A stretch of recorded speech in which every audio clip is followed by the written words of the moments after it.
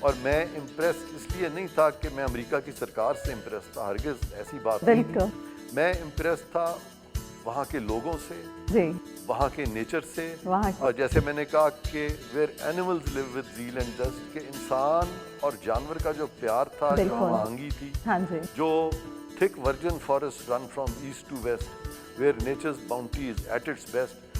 پھر where jungles of skyscrapers glow، جب میں نے کہا تو انفراسٹرکچر اتنا ڈیولپ تھا انسانیات. تو یہ جو ساری ترقی تھی، اور پھر قدرت اور انسان کا جو قدرت کا کمال اور پھر انسان کی کاوش، اس سے زیادہ حسین امتزاج میں نے تب تک اپنی زندگی میں نہیں دیکھا ہوا تھا، اور مجھ پہ واقعی اس کا بہت اثر ہوا. بہت اثر اور ہوا. پھر جب اثر مجھ پہ کبھی ہو جاتا ہے تو مجھ پہ کبھی کبھی وجدان کی سی کیفیت ہو جاتی ہے، اور پھر چیزیں خود بخود آتی ہیں اور لفظ گرتے ہیں.